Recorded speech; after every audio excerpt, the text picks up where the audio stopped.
Virgos, welcome to my channel. We're going to be looking at the next 72 hours. I'm going to be using 3 different decks today. This one, this one, and this one. And we're going to do 4 cards from here, this green one, 2 from this swirly oracle deck that I have, and then of course 6 cards for an overall spread. If you're new to the channel and you feel as if I resonate with you and you want to see future readings, make sure that you hit the subscribe button so that you never miss a beat whenever I upload here on the channel. And I will leave my information in the comment section or the description box to book a personal reading if you are interested. Alrighty, Virgos. What does the next 72 hours have in store for Virgo, Sun, Moon, Rising, and Venus placements?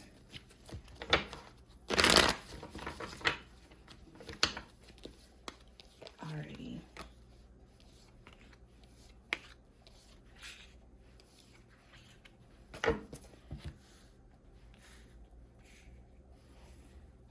Okay, let me move this forward just a little bit.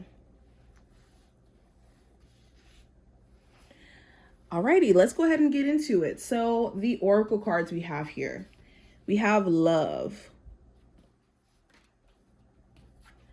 We also have daydreams and decisions. We have strengthening bonds, release, key, which represents opportunity.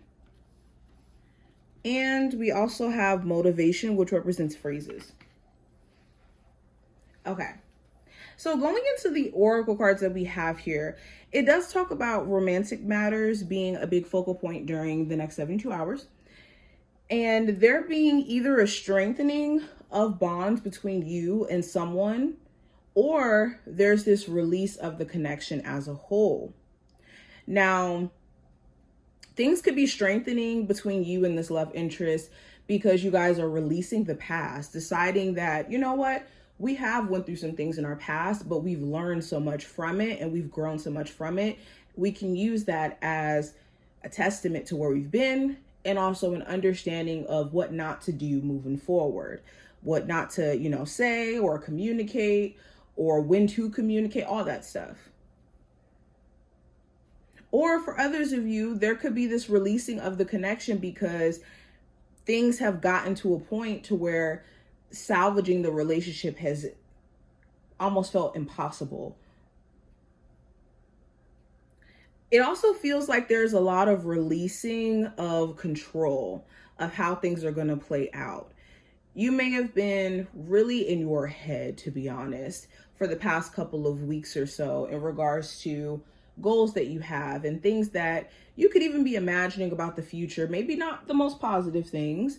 And you could be realizing that you really do need to release the reins of trying to control your future in a way where you're envisioning negative stuff or assuming the worst or trying to control the outcome of things in a way where it just feels like it's not necessarily working. This is really a let go and let God situation. But it does talk about some of you guys stumbling into some sort of new opportunity as you kind of release the need to be in control of timing. This could be some sort of new job, some new car, home. You guys could be turning the keys to something. I'm noticing that there's a key in this card. Some of you guys could be getting approved for a business loan. Getting a chance to open up a physical location for a business. There's some sort of opportunity here that's going to let you unlock some sort of new door in your life as a whole. But with this new opportunity, it's going to take a level of motivation to see things through and also a decisiveness to actually get things done. Now, going into what I see for the general energy, I do have the Tower. So the Tower talks about addressing things that are unstable or just don't fit in what we're trying to build or where you're trying to go. The Tower also talks about things coming to a head, like conflict, miscommunication, stuff that's unorganized, so that it can be either redone or dismantled completely. Also, the Tower represents you guys feeling like you don't fit in certain molds anymore. Like you may not fit in certain friend groups, and there could be a huge realization during this time frame where maybe you don't want to hang out with certain friends, or they're not inviting you to certain things. Or with the Tower, you could realize that you really don't fit in a work environment where, certain things are coming to a head there. There's some sort of event that's like, oh, okay, now I see what I need to do moving forward. Now with career and finance, I have the Fool card. So there could be, for some of you, some sort of new journey that you're about to embark on, either with a new job, a new position within an existing company that you're in, a new skill that you're learning, a new project that you're starting that could make you some money. Okay, but you're definitely feeling this desire to take a leap of faith. You're tired of things feeling kind of mundane or feeling like you're not getting your worth. So the Fool card is pushing you to say, you know what? I'm willing to take a leap of faith on myself than to stay at a job I hate or to stay making a certain amount of money that I don't want to make. You also could be trying to take more of a fresh approach when it comes to like working with somebody. There could be someone who's very confrontational at work. So you could be trying to take a new approach of either just completely disconnecting or disengaging, or moving differently so that there could be less conflict or issue between you and whoever this may be. Now, in regards to love, we have the Queen of Wands. So there could be an Aries, Sagittarius, or Leo of significance in your love life. If not a fire sign, this could be someone who you're really attracted to, and there's a strong chemistry, there's a strong draw that's there. And during this time frame, there could be questions around like whether or not to be vulnerable with this person or to take this connection serious for my singles. For my Virgos who are in a relationship already, there could be a bit of pent-up anger or frustration either you have or your person may have towards you.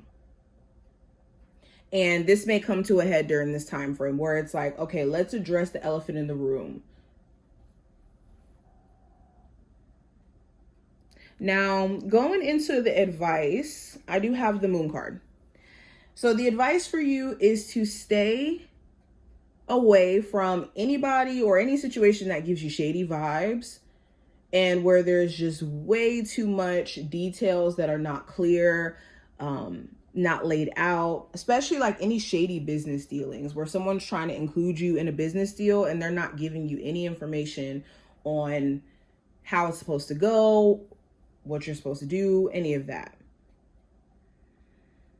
Same thing in regards to love. If there's somebody who's trying to come back into your life or trying to deal with you and they give you vague answers or they don't actually have any clarity to offer you in regards to what you guys are doing or what things are, and they just kind of make things elusive on purpose to keep you in the dark, be mindful and be careful.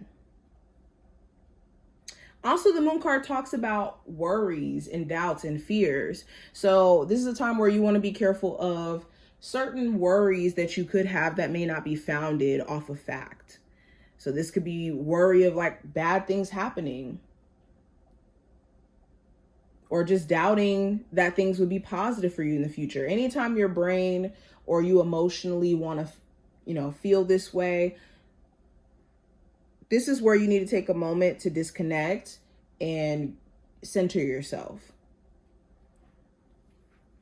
And make sure you don't make any decisions too in the heat of anxiety, in the heat of uncertainty. Now, going into what I see for the challenge, I have the Five of Cups. So the Five of Cups talks about trying to make sense of where things went wrong with something, but kind of ignoring the opportunity that you have in the present future. So you could be, for my singles, still trying to process where things went wrong with a relationship or where things went wrong in regards to a family connection, that you're not really allowing yourself an opportunity to move forward, see other opportunity in love, or for others of you, if there's a chance for you guys to work on things, even see a second chance in the existing relationship where things may have went left in the past. It's the way with the Five of Cups that you're looking at your past that could be detrimental. Because the Five of Cups is like, I don't get this. Why did this have to happen to me? Or looking at things from a it should have went like this perspective instead of a how can I learn from this perspective. Now, going into the outcome, I do have the King of Pentacles. So the King of Pentacles does talk about you basically being a focal point. You will be focused on your physical health, your finances, your resources. I think that also you could be more so spending time to self. Spending more time to self, focusing on like saving money, all of that jazz. There also may be another earth sign of significance by the end of this time frame, a Capricorn, Taurus, or Virgo. Also, with an existing connection, there could be conversation around like themes of trust. So your person, they could be questioning you in regards to whether or not you're talking to other people, or you could be questioning if your partner is dealing with other people, or if trust is due just as a whole. But this is what I see in regards to just the next 72 hours. I hope that this did give you insight. If you took something from this video, definitely thumbs it up and subscribe. And I will see my Virgos in the next one. Bye, y'all.